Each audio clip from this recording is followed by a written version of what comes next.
hari ukuntu ujya ureba muri telefone y'umuntu ukabona harimo live wallpaper, ni urugero nk'iri muri telefone yanjye, ukibaza uburyo ki uwo muntu aba yarabikoze bikakuyobera.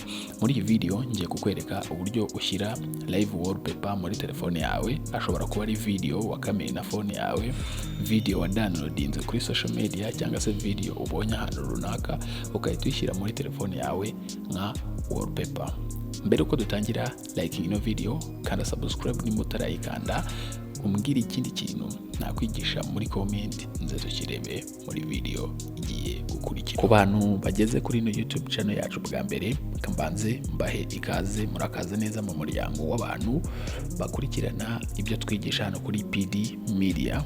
Ngiye tugiye kubana n'ingewe IT Panda, naho channel yo ni PD Media. Bigenda bite rero kugira ngo muri telefone yawe ushyiremo live wallpaper imoving?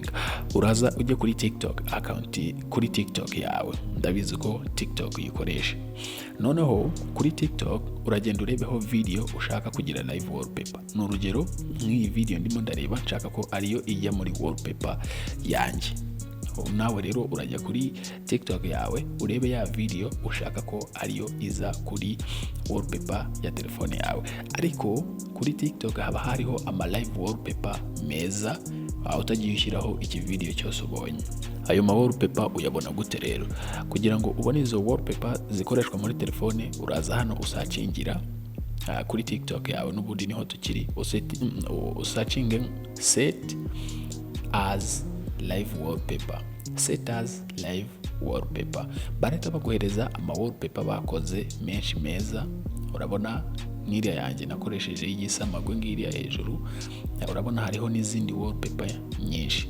Wowe uraza ugacuzingamo wallpaper ubona ikuryoheye, ikunogeye, iryoheye ijisho ryawe. Kugira ngo uyishyireho sasa niho bibera urujijo, niho abantu benshi bibagora. Kugira ngo uyishyireho urabona kano ga fresh ko gusharinga, kano gameze nk'agakona, niko uza ugakandaho, warangiza ukajya hano hirya, ukajya hano handitse set as live wallpaper.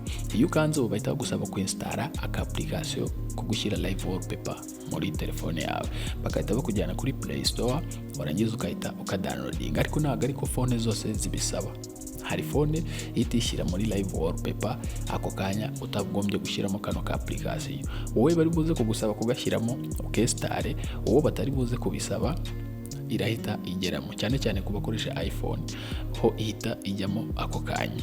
Noneho warangiza ukaza ukahita ugafungura, ikaba kariho ama wallpaper menshi, cyangwa se ugakoresha yindi wari ubonye kuri TikTok. Hano byanditseho open TikTok as wallpaper, cyangwa se find other wallpaper. Nje ndashaka gukoresha iyi ngiyi nari mbonye kuri TikTok, mitenza aba ariyo nkoraho. Ukimara kuyikoraho aba ariyo ugiye gusetinga kuki kuri live wallpaper. Dore ngaho hano bahita bakubwira ngo set as live wallpaper, ukahita ukora kuri kano k'umutuku. Noneho ikiza cy'aka ka application ushaka wayisetinga iriho sound. Urabona hano hasi ushobora kongera volume cyangwa ukayimaraho. Ariko kubera ko ari wallpaper yo muri telefone inyuma, ushaka sound wayikuraho ukayishyiraho na sound irimo, ikajya movinga gusa iriya beat baba barashyizeho itariho. Warangiza ukahita usettinga hano hasi handitse set wallpaper, ugakandaho. Bakagusaba nimba ushaka ko uyishyira kuri home screen cyangwa se ushaka kuyishyira kuri lock screen. Aho ushaka kuyishyira, ngewe nshaka ko ijya hose hombi, home screen no kuri lock screen. Nihazajya hajyamo urufunguzo hazemo ino wallpaper, nihazajya ndi no kuri home screen hazemo aka video. Urabona ukuntu telefone yawe ibisa neza. Noneho nka gutya tubikoze, hari umuntu ugerageza muri telefone ye nibikundi, ariko bigaterwa n'ubwoko bwa telefone ye. Uraza kumbwira telefone yawe wakoresheje bikanga muri comment. Hari ubundi buryo ki rero iyo byanze ubikoramo uciye kuri kwa kundi settingaho ifoto muri phone yawe. Urabona no kuri lock screen hagiyeho karaka video. Urabona ko umuntu ufashe telefone yawe ababona ko isa neza kabisa, ari umuntu usobanutse. Hari izindi live wallpaper nyinshi atari iyi ngiyi nakoresheje y'igisamagwe. Uburyo zibonamo nazo ni kwa kundi, uraza hano kuri TikTok, kadusubira inyuma mwereke live wallpaper zikoreshwa cyane ku buryo uri buze gushakamo iyo nawe wakoresha nziza ubona ikunogeye. waba ukenera izijyanye n'ikoranabuhanga, wakenera iz'inyamaswa, wakenera izo gusenga ziri live wallpaper zimovinga, wakenera iyo ari yo yose wakenera, kamwereka uburyo ki uzibonamo. Sasa nujya muri telefone yawe muri TikTok yawe ugasacinga setters live wallpaper, dore ngizi baraziguhereza nyinshi. None nukenera za technology urandika setters technology wallpaper, urajya wongeraho akantu kizo ushaka. Nukenera iz'ahantu nyaburanga uragishyiraho setters, washyiraho ahantu wongeraho live wallpaper. Izi wallpaper zirakoreshwa cyane mu matelefone menshi. Wowe kuri TikTok niho uri buzikure, bidakuyeho ko wanayidownloadinga ukayishyira muri phone yawe, ukaza kuyisettinga nka live wallpaper uyikuye mu mavideo yawe usanzwe ufite. Rero hari igihe buno buryo bwose ubigerageza bukanga bitewe na telefone yawe, ariko ntibivuze ko telefone yawe bitajyamo, ahubwo telefone yawe ifite ubundi buryo ki bisettingwamo. Dore ubundi buryo ki rero bwa kabiri wagerageza, byakanga ukambwira ubwo bwoko bw'iyo telefone yawe, nawe nkazagukorera akavideo. Reba nk'izi live wallpaper zihari ni nyinshi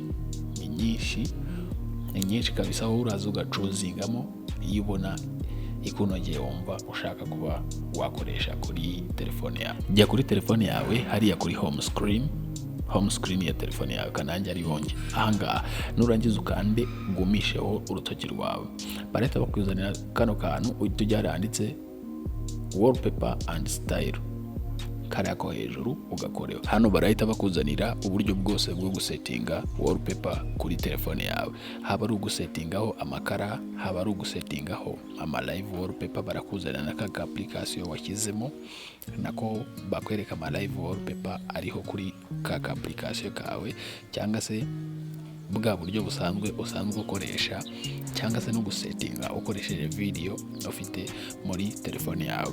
Ubwo ni uburyo bwa kabiri uri bukoreshe mu gihe byanze kuri telefone yawe. No kujya kuri phone hano usettingiraho ugakanda ukagumishaho, ukajya kuri kariya ko hejuru, bakahita bakwereka uburyo bwose bwo gusettinga wallpaper kuri telefone yawe. Barakwereka aho gushyiraho live wallpaper, bakwereka aho gushyiraho wallpaper zisanzwe zikoranye na telefone, cyangwa se zino zimovinga. Bigerageze rero, urambwira muri komenti nimba byakunze. Niba bitakunze urambwira impamvu bitakunze, umbwira ubwoko bwa telefone yawe, nawe nze mukorere video y'ukuntu wasettinga live wallpaper nk'ingiyi muri telefone yawe.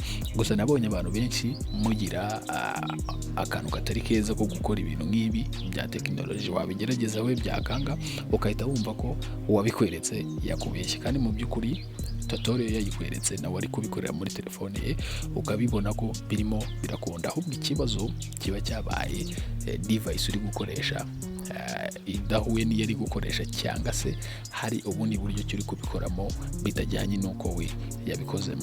Dore ama wallpaper ahari ni menshi, rero wakoresha ku muntu wikundira ibintu bya technology nkanjye, uraza ukahita ushyira. None dore ahandi hantu abantu babyicira, iyo uje ugakanda kuri video hakaza tuno tuntu bijya gusettinga live wallpaper, ntago wapfa kubibona. Abantu benshi rero barabyitiranya, akaza agakanda kuri video gutya akagumishaho ya sliding ajyana hirya, gusettinga live wallpaper ntabibone.